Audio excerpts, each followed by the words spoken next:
வணக்கம் அன்பர்களே, வாழ்க மகிழ்வுடன். இது சிபிஎல்லின் சிந்தனை களம். மனதுக்கும் உடலுக்கும் தினம் ஒரு திரவியம் நிகழ்ச்சியில் உங்களை சந்திக்கின்றேன். நம்முடைய வாழ்க்கையில் நாம் எவ்வளவோ பழக்கங்களை எல்லாம் கற்றுக்கொண்டிருக்கிறோம்.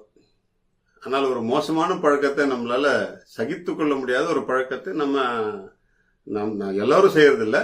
பட் நம்மளை சுற்றி இருக்கிற சூழ்நிலையில் நிறைய பேர் அதை செய்து கொண்டிருப்பதை பார்க்கிறோம்.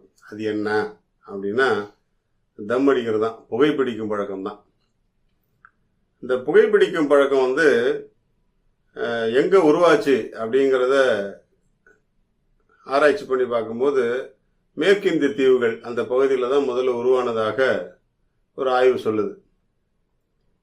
அது எப்படி வெளியே வந்துச்சு, எல்லாருக்கும் எப்படி பரவுச்சு அப்படின்னும் போது, கொலம்பஸ், இந்த உலகத்தை சுற்றி வந்த கொலம்பஸ் அவர்கள் மேற்கிந்திய தீவுகளுக்கு போயிட்டு வரும்பொழுது அவரோடு பயணித்த அவருடைய குழுவினர் அந்த பழக்கத்தை பல ஊர்களுக்கும் பரப்பியதாக செய்திகள் சொல்லப்படுகிறது. இப்படித்தான் புகைப்பிடிக்கும் பழக்கம் உலகம் முழுக்க பரவியது என்று சொல்வார்கள். இந்த புகைப்பிடிக்கும் பழக்கம் எதுக்காக அந்த பழக்கத்தை உருவாக்கப்பட்டது அப்படிங்கிறது ஒரு முக்கியமான விஷயம். என்னன்னா, பனி படர்ந்த ஊர்ல பிரதேசங்கள்ல இருக்கிறவங்க, கடல்ல ஆழ்கடல்ல பயணம் செய்யறவங்க, தீவுகளில் ஒரு ஜில்லுன்னு எப்பவுமே காற்றோட்டம் உள்ள ஒரு சூழ்நிலையில வசிக்கிறவங்க, இவங்கெல்லாம் தன்னுடைய உடலை கதகதப்பாக வைத்துக் கொள்வதற்கு, ஒரு வெப்பமயமாக வைத்துக் கொள்வதற்கு பயன்படுத்திய ஒரு வழிதான் இந்த புகைப்பிடிக்கும் பழக்கம். இது எல்லா நேரமும் அதை பயன்படுத்த மாட்டாங்க. குளிர் பிரதேசத்திலையும் ஆழ்கடல்லையும் இருக்கிறவங்க எல்லாம் அவங்களுடைய உடலுடைய வெப்பத்தன்மையை சீராக்கி கொள்வதற்காக, சீராக வைப்பதற்காக அந்த புகைப்பிடிக்கும் பழக்கத்தை கண்டுபிடித்ததாக சொல்லப்படுகிறது. ஆனா நம்ம ஊர்ல எடுத்துங்களேன், 40 டிகிரி செல்சியஸ் வெயில்ல தம் அடிச்சுட்டு இருப்பாங்க, வேர்க்க தம் அடிப்பாங்க. அப்ப அதுக்கும் இதுக்கும் எவ்வளவு முரண்பாடு என்பதை கொஞ்சம் யோசித்து பாருங்கள். நன்றாக குளிர் பிரதேசத்தில் இருக்கிறவங்க உடலுடைய கதகதப்புக்காக அதை பயன்படுத்தும் பொழுது அது அவர்களுக்கு பேலன்ஸ் ஆகுது, அந்த சூடு ஹீட் பேலன்ஸ் ஆகும். ஆனா இங்க நம்ம ஊர்ல நம்ம ஏற்கனவே சூட்ல இருக்கிறோம், இன்னும் அதை எடுக்கும்போது என்ன ஆகுங்கிறத நான் இப்ப சொல்றேன்.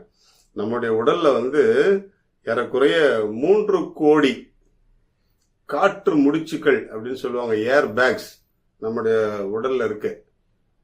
இந்த 3 கோடி ஏர்பேக்ஸும் காற்று முடிச்சுக்களும் நீங்க ஸ்மோக் பண்ணும்போது, சிகரெட் பிடிக்கும் போது, புகைப்பிடிக்கும் பழக்கம் இருக்கும் பொழுது ஒவ்வொன்றா டேமேஜ் ஆகிட்டே வரும்.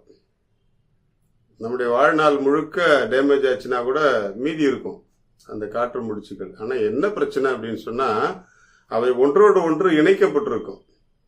அது இணைக்கப்பட்ட காற்று முடிச்சுகள்ல நீங்க புகையை உள்ள தள்ளி அவை பிளாக் ஆயிடுச்சு அப்படின்னு சொன்னா அடுத்த ஏர்பேகும் வீக் ஆயிடும்.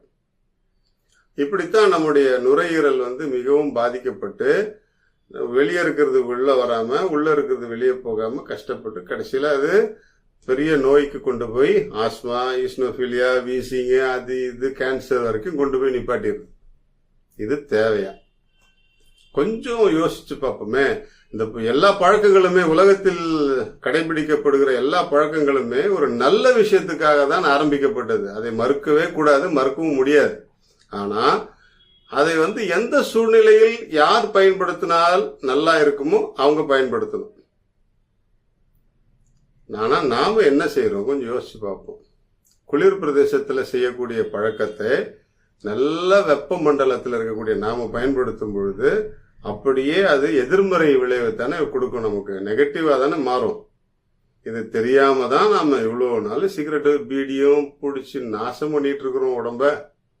நம்மளுடைய உடம்ப மட்டும் நாசம் பண்ணல, நீங்க விடுகிற புகையினால உங்களை சுற்றி இருக்கிற எல்லாருமே நாசமா போறாங்க, அது தெரியுமா?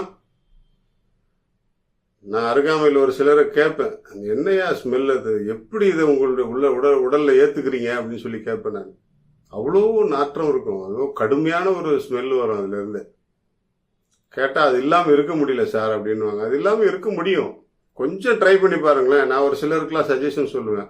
நீங்க சிகரெட் பிடிக்கணுங்கிற எண்ணம் வரும்போது என்ன பண்ணுங்க, ஒரு கடலை மிட்டாய் எடுத்து வாயில போட்டு சப்பிக்கிட்டே இருங்க, இல்லை ஒரு சாக்லேட் போட்டு சாப்பிடுங்க, இல்லை வேற ஏதாவது கரடு முரடா கடிக்கக்கூடிய பொருட்களை கடிங்க. சிகரெட் பிடிக்கிறதுக்கு காரணம் சொல்லுவாங்க, ஏதோ ஒரு சிந்தனையில இருக்கணும், இல்லை அதுல இருந்து வெளியே வரணும் அப்படின்னு சொல்லிட்டு.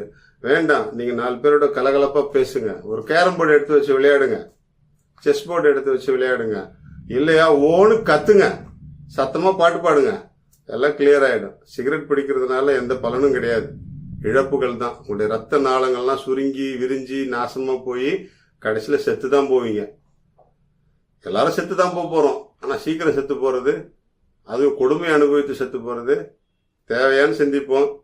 இது எங்கேயோ ஆரம்பிச்ச ஒரு பழக்கம். இந்த பழக்கத்துல இருந்து விடுபடுறதுக்கு நாம தான், ஒவ்வொரு தனி மனிதனும் தான் முயற்சி செய்து வெளியே வரணும். புரியுதுங்களா? நன்றாக உழைக்கக்கூடிய உழைப்பாளர்கள் தான் இதுல அதிகமா பாதிக்கப்படுறாங்க. சுமை தூக்குபவர்கள், ஆட்டோ ஓட்டுறவங்க, ரிக்ஷா ஓட்டுறவங்க, நிறைய கஷ்டமான வேலை செய்யறவங்க, குளத்து வேலை செய்யறவங்க, இவங்கெல்லாம் தான் பாதிக்கப்படுவாங்க. அதனால நிறைய வேலை செய்யறவங்க உங்களுடைய உடல் ஆற்றலை இழந்து கொண்டிருக்கிறீர்கள் என்பதை உணர்ந்து இந்த புகைப்பிடிக்கும் பழக்கத்திலிருந்து வெளிவருமாறு கேட்டுக்கொள்கின்றேன். வாழ்க மகிழ்வுடன். இந்த புகைப்பிடிக்கும் பழக்கத்தை கைவிடணுமா? அதுக்கு ஒரு சில வழிகள் இருக்கு.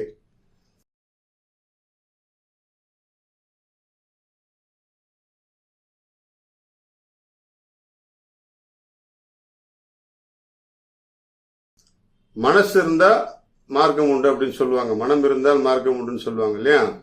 அந்த மனசை கொடுக்கக்கூடிய ஒரு சில உணவுகள் நமக்கு ரொம்ப யூஸ்ஃபுல்லா இருக்கும். அடிக்கடி எடுத்து பாருங்க, உங்களுடைய அந்த மனதளவிலான ஒரு சைக்காலஜிக்கல் எஃபெக்ட் அந்த உணவுகள் கொடுக்கும். அவை என்னென்ன அப்படின்னு சொன்னா, பீட்ரூட்